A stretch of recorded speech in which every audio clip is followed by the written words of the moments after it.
I think one of the biggest issues that we're facing in our community right now is that we, to a great degree, have moved away from understanding the power of the collective, and we're focusing so much more on the individual. I see Eric Williams talked about the economic basis of Africa was originally based on cooperation, the cooperative. Okay. And that we, as a community and as a culture, we have moved away from understanding the value and the power of the cooperative, and we're focused on the individual. You take a look at the LGBT community. In my opinion, in my humble and respectful opinion, the LGBT community took and stole pages from the black community organizing. We own that, but we've abandoned those principles about how do we represent, how do we come together in a unified voice. The LGBT community, they don't have a face to that movement. It's about a mission. It's about this is the desired outcome. And then, you know, I wholeheartedly, and I'm so grateful to be on the panel with such esteemed leaders like Mr. Stanton and Dr. Leon. But yes, the president is doing a lot. But what about holding our grassroots leaders, our representative, our mayors, our county executives, our state senators? What about holding them accountable for results-driven, metrics-driven, outcomes? How much money are you bringing back to our communities? How many jobs are you creating in our communities? How are you closing the healthcare disparities in our communities? How are you impacting women's health in our community? How many youth education jobs are you creating in our community?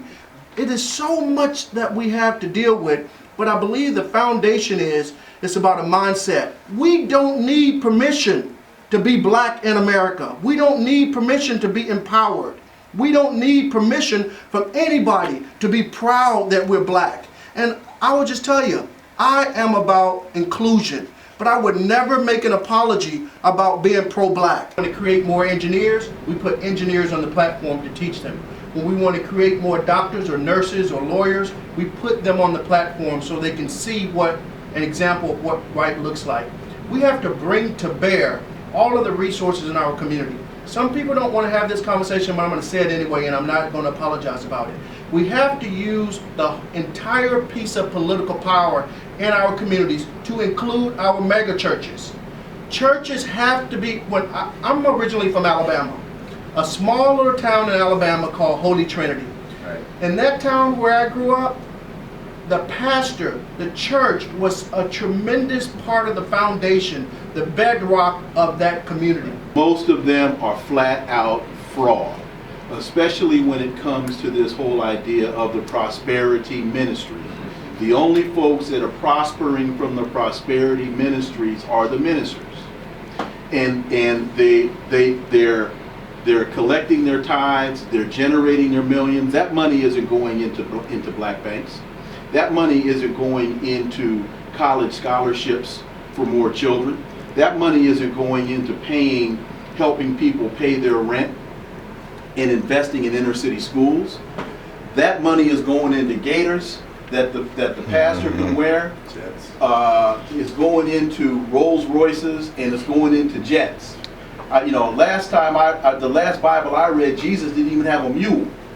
So if you're supposed to be a Christian, which I understand to be Christ-like, and Christ didn't have a mule, what are you doing flying around in a jet? Right. Other than perpetrating fraud on your congregants? But the problem is not the minister, the problem is the congregants, because they are internalizing that fraud as their own success. So the bigger the edifice, the bigger the building, the more Benzes and other cars that are in the congregation, that means they are doing well, not the community. It's about spirituality. That's right. So that's why I dismiss, the foundation of these religious churches. Religion in this country in this world is the biggest and the most divisive institution that I know of today. Right. And so we in the black community have to understand that, your spirituality, which is very, very important to us. And it's different from religion. It is different from religion.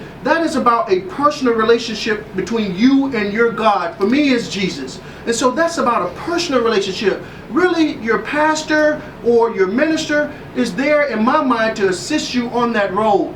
But when you're dealing with the issues in our community, like home ownership, like small business, like healthcare and the many diversities, like incarceration, those are issues that we need help with. And since most of our folks in the black community belong to somebody church, right, that is why I say that that is one of the places that it needs to begin. And you're right, and the change has to come from the parishioners. That's right. Forcing the change, holding the pastor accountable the same way we're talking about holding our elected officials accountable. Absolutely. Exactly. One other point, please, though.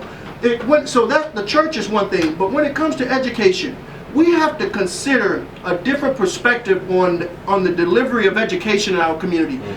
Every child is not going to grow up to be a STEM student. Every child is not going to grow up to be a doctor or lawyer. We would love for our children to be doctors and lawyers and engineers and scientists. But the reality is all of them are not going to be there. So we have to embrace our children where they are. If they want to go out and be the best welder or the best construction worker or the best chef or whatever it is in those career track fields, let's embrace them too, and to help them understand that you are worth what you're doing and you're important to the economic development of this community, just like our doctors, lawyers, nurses, engineers, and so forth. Well, if you want to become a chef, that's fine. But you will become a chef in the context of owning a restaurant. Exactly. Not working in a restaurant. So yes, I'll be more than happy to send you to culinary school, but you will at least go to the community college and get a business degree, so that you can own the restaurant once you start working in the restaurant. Right. And those are the kinds of conversations that I'm not only having with my son, but I'm having those same conversations with his buddies, and I know that the fathers of his friends are having the same conversations with him. So a lot of it has to do with finding those like-minded people that are focused on areas that are similar to your areas of interest, and surrounding yourself with the right group of people. Education is the new sport. Is about taking the energy and the passion that we put into our children on the basketball court, on the football field, on the lacrosse and soccer field. Take that same money that we're spending on cleats and basketball camps and all kinds of training, and put it in speed reading, put it in the SAT prep, put in the leadership development program, so that when they come out of 11th and 12th grade, they already have a sense of leadership, they already have a sense of world travel, they already have a sense of language, they already have a sense of what's going on in the world, so they're prepared to take that next step. So when they go to college, they're going to the people in finance, say, hey, I want you to be on my finance team. They're going to the marketing department, hey, I want you to be part of my marketing group. So when they walk out of school in their senior year of college, they're already prepared. The key elements to education is a new sport: critical thinking. Because once you think critically, you educate yourself, you eat properly, you do your homework and your research. Work ethic. We have a very poor work ethic in America. It's not about across the board. Our work ethic is just not good. It doesn't even matter which which race or gender you look at. We just have poor work ethic. And the last piece is education starts at home. We've got to educate our children long before they get to school. And when they get to school, school should be the should be the dessert, the icing on the cake. It should not be the basis from which our children learn. We must hold elected officials at all levels accountable. The president is carrying a lot on his shoulder, but rarely do I hear people talking about holding their representatives in Congress accountable. Rarely do I hear people talking about holding their state senators and their state delegates or their county executives or their sheriffs or those folks accountable. You have to demand what you want in this country. Where we're headed, unfortunately, is increased poverty and prison. If those of us that aren't impoverished and in prison don't go back into our communities and see to it that we start to turn this ship around, because this is just like the Titanic. The iceberg is out there, It's got to hit. and we've been told exactly where it is, and we're sailing straight for it.